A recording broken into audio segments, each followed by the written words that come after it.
Hello Year 5 and welcome to your English lesson for today. So before we have a look at what our objective is for today, we're going to do a bit of sort of retrieval practice, but almost a little task to do based on the work we did yesterday.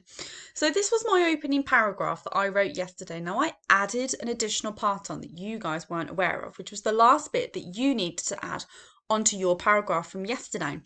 Now I've gone back and I've looked over my work and I thought the first part of my paragraph was brilliant, but I've written this second part here with my 2 sentences and I think I can do better.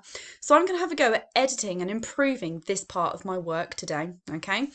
So we've got all the information about how the guy was, what the dugout was like, what the temperature was like, how they were feeling. And we went through that process of looking at their thought processes and their feelings. And we had to round it off with that last bit of what happened when the soldier went round the front of that wall with his rifle. So I put here, without warning, a loud crack echoed through the air towards them, and the man suddenly fell to the ground, his eyes wild with pain. The rifle fell heavily to his side, and he tried to call out, but his voice was silenced by the gunfire and bullets around them. Now, I think I can do a better job there. Now, I like my opening sentence there of without warning. Okay, I've got myself a nice fronted adverbial. Now, I've put a loud crack echoed through the air. Okay, now I've got a feeling that I think I can improve on it. Now, I like the idea of the onomatopoeia, but I think I can improve on the word loud. Okay, so how could I describe it? So, without warning, it could be a monstrous. So, a monstrous crack echoed through the air. Now I want a word, I can't leave this noun on its own. I need to think about what kind of air it was. So obviously it might be the thick air, it might be the smoky air, it could be the dark air. And it's not necessarily going to be the air, but I'm going to think about, well, what's in the sky? I know it was quite smoky, so the thick, now I'm going to put an expanded noun phrase in here, the thick smoky air towards them, and the man suddenly fell to the ground. Now I put the man. Now I know he's not just a man, I know he's a soldier. So I need to think of an adjective to describe this soldier. What does it not like here? Smoking. So let's think. Without a warning, a monstrous crack echoed through the thick smoky air towards them, and the.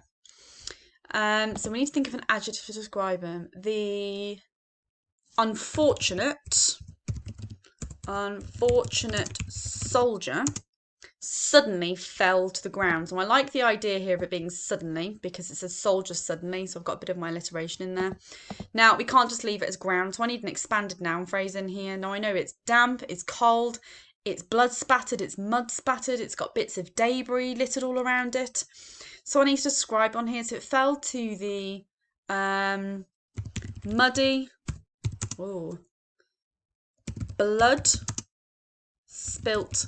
No, I don't like that one. Fell to the muddy. Let's go with muddy and damp. Fell to the muddy, damp ground, his eyes wild with pain. The rifle fell heavily. The what rifle?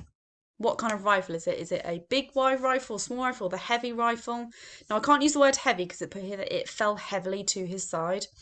So it could be the, let's do mighty. The mighty rifle fell heavily to his side, and he tried to call out, but his voice. Now, what kind of voice could we think of? Now, I'm going to link this back to the reading that we did yesterday. What's one of the words that we learnt for reading yesterday? Yeah, a hoarse voice. Now, do you think you'd have a hoarse voice when you're at war? Yeah, you would, wouldn't you? Because you're not going to be able to hear people over the top of the bombs and the rifles and the shouting, the screaming. You've got to raise your voice. When you shout too much, you start to lose your voice. So I like the idea of magpieing that and putting it in this part of the video. So the mighty rifle fell heavily to his side and he tried to call out, but his hoarse voice was silenced by the gunfire and bullets. Now I want to almost symbolise the sound of the bullets and the gunfire, so I need an adjective to describe it. So silenced by the something gunfire and something bullets. So it could be by the roaring, I like that, the roaring gunfire and the, now how can we describe the bullets? So we described it yesterday as the rain, didn't it? So we had the roaring fire, silenced by the roaring gunfire and shower of bullets. That shower is the idea of the way it's like raining down. So we've got myself a simile in there.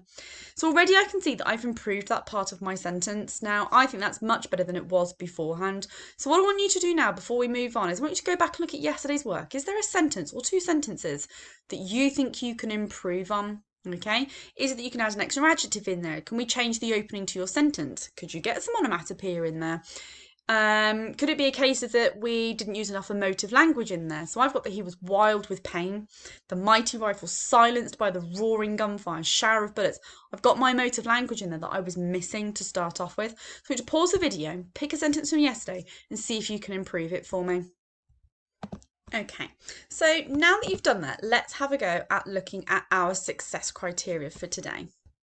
So the first one we've got on here is to define what amplification is. Now we've looked at this previously before half term about how we amplify, we exaggerate, we re-emphasize something that we want to hook the reader in, be it through repetition or be it through using synonyms for different words. So we're going to have a recap of what the definition is, and we're then going to have a look at identifying different examples of amplification within context, so in a way that makes sense to the piece of writing that we're looking at. Now we're going to look at creating our own word or phrase bank to describe the situation. Now we're focusing primarily on one part of our gentleman's flashback. So the word bank that we're going to create is going to describe that situation for us. We've got a bit of our setting description when we move into writing our next paragraph. Now, because we're looking at amplification, we could use the repetitiveness skills, or we can also look at using synonyms. So we're going to try and look at some synonyms and create a bank of a different variety of them that are going to link to a certain emotion that we're trying to elicit from our writing today.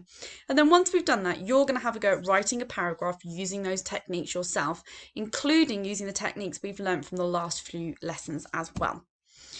Now, for those of you that did the first person narrative, so for those of you that challenged yourself in your writing yesterday, you're also going to continue writing your next paragraph in first person as well, so that your narrative fits with the same theme, okay?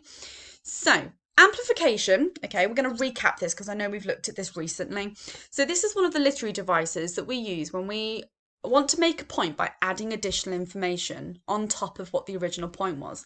So it might be to elaborate on something, so we're expanding on it. It could be to embellish or exaggerate it.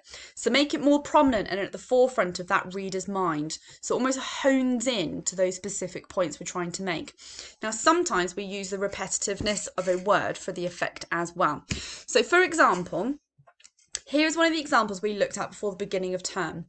So, time spent in the dugout was simply dreadful. Our clothes were always damp and smelled dreadful. The damp air hung around us, choking us with the stench of smoke, sweat and death, whilst the dirt beneath our feet was saturated with blood.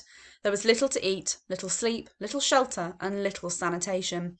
The mud-spattered, blood-spattered faces of my friends and allies were little solace in such a dreadful place, so devoid of comfort.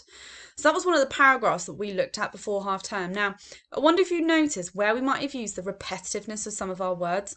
So we've repeated the word dreadful a few times in there. We've really honed in on using that emotive language by using the repetitiveness of it to really hone into that reader of how awful it was to be in the dugout during the war. And we've also got the idea of damp. Clothes were damp, it smelt damp, the air was damp. And then we've got this idea of blood. So we've introduced blood, we've got blood spattered faces. We've then got little to eat, little sleep, little shelter, little sanitation. Now, rather than saying little sanitation is in small or little shelter is small, means there's not much of it.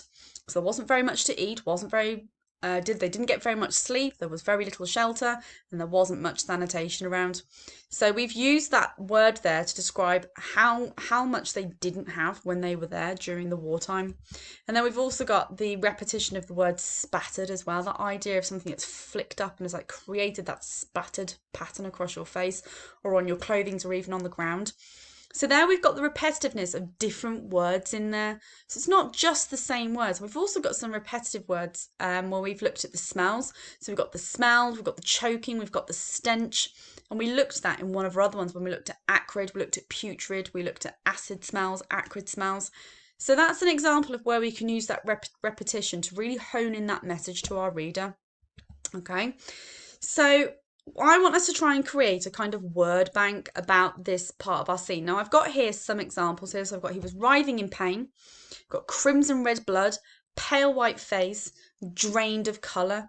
Now, what I want you to do is I want you to see if you can come up with some phrases to describe what could possibly be happening in this scene, okay? It could be how he's holding the soldier. It could be maybe he's got tears streaming down his face. Think about the other soldier. He's just been shot. what might be happening to his body. He's losing lots of blood, he's going weak, he's going pale, he might have patches of blood that's spreading across his clothing, he might be shivering, he might be cold, he becomes weak, he might not be able to speak. I want you to think of some different phrases and some adjectives that we can use to describe this image. So just pause the video, give yourself 2 minutes and see what you can jot down. Okay, so I've added to this. So he's got his hands twitched. So sometimes you lose all control over your muscle functions, but certain body parts might twitch a little bit when you're, potentially in the process of dying.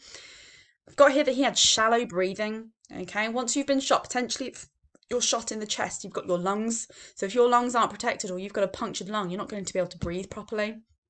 Got eyes here's flickering. Okay, sometimes your eyes will flicker because you can't quite stay open. Obviously, he's going to be exhausted as well because he's been fighting in battle. We've got the clammy hands, okay, starting to sweat. He's going cold. He's got blood-tinted tears, okay, he might have tears streaming down his face, and it's obviously he might have blood all over his face. We've got here that he had trembling body, okay, his body is in a state of shock. And then I've got here gurgling of blood. So it might be that the blood, if you get shot in the chest, sometimes that blood gets into your breathing system and into your breathing pipe, so your trachea. And obviously when you're trying to swallow or when you're trying to breathe, that blood comes back up through your mouth as well. So not particularly pleasant, but those are some ideas that we can use to really hone in on that emotive language and look at amplifying that for today's lesson. So what I want to do for this lesson, we need to think of some synonyms for pain, okay? Because that's the word I want to really hone in on about how this soldier is feeling when he's been shot. So I will give you one example here. So we've got suffering, torture, and discomfort. So what I want you to do is use a dictionary if you're at school or at home. I want you to go onto Google and type in synonyms for pain and see if you can create yourself a little word bank of words that we might be able to use in our writing today. So pause the video and jot down some ideas.